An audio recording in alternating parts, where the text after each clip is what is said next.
Alors, Beb, dis-leur comment ça a commencé, à quelle année déjà on s'est connus.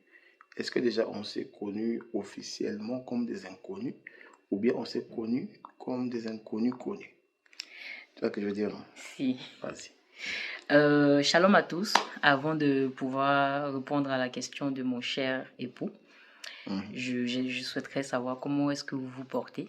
C'est vrai qu'on n'aura pas de réponse tout de suite, mais bon, nous espérons que vous allez bien et pour ceux-là qui ne se portent pas bien, nous prions que le Seigneur vous restaure dans n'importe quel domaine de vos vies. Alors, pour répondre à la question de mon cher époux, on ne s'est pas connus comme des inconnus.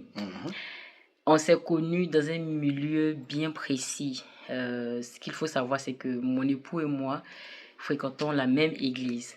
Donc, avant de pouvoir se connaître officiellement et commencer à s'engager. et s'engager, on se connaissait en tant que frères et sœurs à Dans le l'église. Seigneur. Dans le Seigneur, exactement.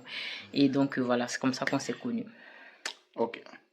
Donc, vous comprenez que le choix n'est pas un choix qui a été fait de manière anodine.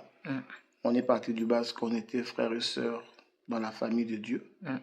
Je ne dis pas que forcément on doit toujours avoir des frères et sœurs dans la famille de Dieu, mais il est important de prendre la personne avec qui vous partagez la même foi. Je pense Exactement. c'est une manière de nous faire comprendre qu'on doit parler tous le même langage. Et nous, étant donné que nous sommes chrétiens, nous parlons le même langage de la chrétienté. Exactement. Maintenant, dis-leur encore, ils veulent savoir, c'était comment est-ce que ça s'est passé. Là, maintenant, tu vas relater l'histoire. D'accord. Comment ça s'est passé, comment est-ce que j'étais marmaillé, j'étais cajoté, jusqu'à ce que j'étais pris comme ça, bim, dans ma poche. Vas-y. Bon. Marmaillé, il ne m'a pas marmaillé. Hein. Bon, moi, je suis une dure à cuire. Il ne m'a pas marmaillé. Ça s'est passé précisément en novembre 2021, tout juste après le Covid. Mon cher époux m'avait vu dans mon lieu de travail, là où je travaillais à l'époque là, et il était émerveillé par la beauté que je suis. Que tu as toujours jusqu'à aujourd'hui. Ouais, il était très très émerveillé par ma beauté et je me souviens que la première phrase qu'il m'a dite c'est « Ah, c'est Trésor !» Et cette phrase-là, je ne l'ai pas oubliée. Et voilà, c'est comme ça que ça a commencé.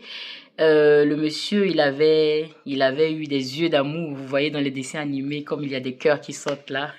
Il avait eu ce jour-là. Et donc, c'est parti comme ça.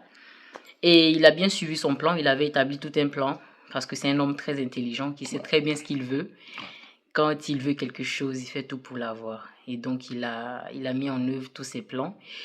Et en 2022, il a essayé de mettre en place d'autres plans pour vraiment aboutir à son projet. Et ce n'est qu'en 2023 qu'il m'a avoué qu'il avait des sentiments pour moi. Il me l'a avoué en 2023, en janvier 2023, je pense. Et moi, je lui ai demandé de me laisser un temps de prière pour savoir exactement, parce que il ne faut pas s'engager pour s'engager. Il ne faut pas s'engager parce qu'on veut essayer.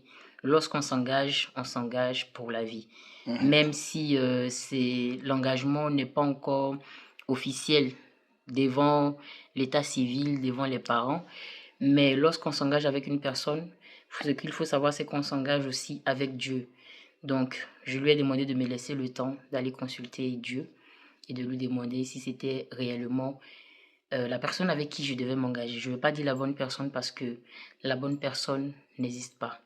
La bonne personne n'existe pas. Donc, il m'a laissé le temps, comme je lui ai dit. Il a été très respectueux, comme toujours. C'est un homme très respectueux. Il m'a laissé le temps de janvier jusqu'en avril 2023. Je suis revenue vers lui